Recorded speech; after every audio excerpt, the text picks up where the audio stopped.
It is the state-level stakeholders engagement meeting of the Nigerian National Social Safety Net project championed by the Federal Ministry of Humanitarian Affairs, Disaster Management and Social Development. They are gathered to plan for the next phase of the project, scheduled to begin in July. In their review of the first phase, which ends this June, stakeholders say it was successful at reaching the poor and the vulnerable with social safety. The coverage of the project was expanded to cover all the 36 states of the Federation and FCT, and 14.8 million households. 14.8 million households, equivalent to 48 million individuals, have been registered into the National Social Registry, and about 2 million poor people are currently enrolled into the National Beneficiary Register and already receiving cash transfers. The objective of this is to provide a temporary cash transfer to eligible beneficiaries in response to the current economic shock affected by the country. So this is a short-term stimulus to help people deal with the current shocks. So it means it's not only focusing the poorest of the poor, it focuses also on those who fall into vulnerability because of the shock. The next phase, tagged National Social Safety Net Project Scale-Up, is in partnership with the World Bank.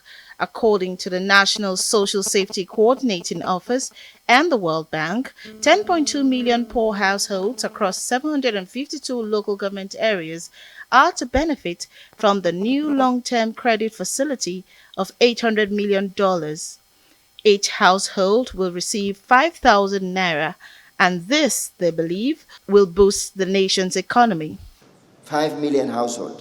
So it means 5 million from urban, 3.2 million shock response from rural, plus the 2 million who are currently being supported. The cash transfer itself, it's not designed to lift you out of poverty. It's designed as a safety net. That's why it's called social safety nets. That we provide a net that you don't fall further down. So the cash transfer is to smoothen consumption and enable you to put food on the table. For instance, we have a team budget of $800 million US dollars. This can pay 5,000 naira to 10.2 million. Or it can pay 10,000 to 5.1 million. Which will you take? With the first phase funded by the World Bank and some recovered Abacha loot ending, stakeholders believe that the new World Bank loan will provide increased social security via cash transfers for poor Nigerians between 2022 and 2024. Mary Chinda, Arise News. Well, for more on this, the National Coordinator of the National Social Safety Coordinating Office, IORWS SPERA, joins us now. Well, thank you so much for joining us on Newsnight, IORWS. Thank you for having me. Well, of course, I just need a bit more clarity on this matter. I know in December last year, the World Bank approved about $800 million credit for the International Development Association for this particular cause in 2021. Is this the same money we're talking about that was used in the first phase that has just ended, or was it fresh funds? No, the first phase was approved in 2016. Okay. It was $500 million US dollars. Mm-hmm. And as you recall, we had the Swiss judgment at that time, and we're looking at the Abacha repatriated loot, wherein the Swiss government wrote in the judgment that the money be paid back to the poor and vulnerable whom the money was taken away from in the first place. And so that was added to the cash transfer that we had at that time, and the loan of the World Bank had at that time of 500 million, making it 822 million US dollars. That will come to an end 30th June 2022. The 800 million US dollars a fresh loan and a credit facility by the World Bank, and this is actually for a shock response social protection or cash transfer program that will start anytime from now once we meet the effectiveness conditions of the World Bank. So we are borrowing money to help the poor. That's what we're doing. And how do we intend to pay back this credit facility? We're not borrowing money to pay the poor. We're actually borrowing money to strategically stimulate economic growth. Now, countries all over the world, for every economic crisis, what they do is to inject cash into the economy. In the US, post-COVID, Biden, you all know about the argument about paying either 1,000 US dollars or 2,000 US dollars to Americans. That wasn't dash. That was a strategic investment in stimulating the economy. What you do when you pay cash transfer is that you raise demand. And when demand increases, supply has to come. So hold on a second. So how is this really stimulating the economy? I mean, first of all, how much will 5,000 naira do for a very poor family? And with inflation at about 16.82%, how does that boost the economy in any way? I mean, even hearing that particular figure of 5,000 naira from the COVID era till now, what difference is this going to make? 5,000 naira paid across 10.2 million people made the maths. That's the amount of cash you're injecting into this economy. Now you are enhancing demand, and if demand comes to the table, supply must come, right? So let's take an example, and give me a minute to walk with you, walk with me down the corridor. You have demand increase for rice. Ordinarily, in a small community, only one bag of rice is sold a month.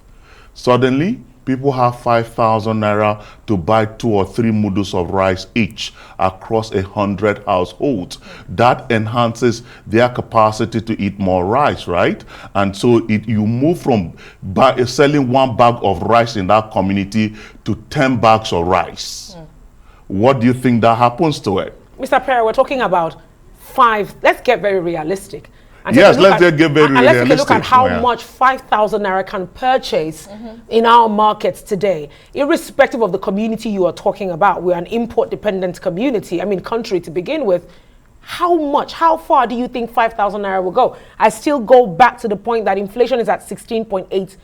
Yeah, 5,000 naira will do a lot. Have you gone to your village recently? Have you dashed anybody in your village who is strictly poor 2,000 naira? So this is a one-off. Have you ever done So this is a one-off cash. No, it's not. It's 5,000 naira every month as a stimulus for 6 months and then for 2 years. So you divide them into categories. So you have the extremely poor that will take 5,000 naira every month for 2 years. Then you have those who are not that poor, but have fallen down the poverty line as a result of the economic crisis. We are talking about the urban poor. We are talking about those people that lost their jobs doing gardening jobs or security jobs in cities like Abuja. Those people that live in Dutse and Lokogoman and all of those places. Those people who could not come out on the street and beg. When the economy was closed. Those are the kind of people we're talking about. But it almost seems like it speaks to the reality that Nigerians are even poorer. There seems to be a disconnect between the wish of the program and the reality on ground. But you did not answer my previous question. How do we intend to pay back this credit facility? And let me add this, and very quickly for time's sake, how do you identify the 10.2 million households you're trying to help or reach? So we identified them through a community-based targeting system wherein the community will sit and define what poverty means within the context of that community. The complexity of our country means that every single community will perceive poverty in a different way. So once the community define in our community, this is what we think poverty is or what we know poverty as. And then we ask them to identify those who are poor and vulnerable in that sense. Then they are registered onto this program. Today, we have 11.8 million households registered into the social register, translating to 48 million individuals. It is by far the most comprehensive registry of individuals in this country. You can't find it anywhere. And every individual in that social register has about 138 data points that speaks to his biodata, his education, his vocation. It speaks to the community access, whether you access that community by road, by third road, etc. It speaks to the water source of that community. Recently in February, the Lagos State Operations Coordinating Unit presented a report to the Lagos State Governor that speaks to the community without good drinking water in Lagos State. The Lagos State Governor felt it was a bad thing that he would not have in Lagos State at the present the state without water. So they dumped credit. In fact, I was even going to ask to say, is that the best we can do with the Abacha? Well, thank you so much. You're our SPERA Coordinator, National Social Safety Coordinating Office.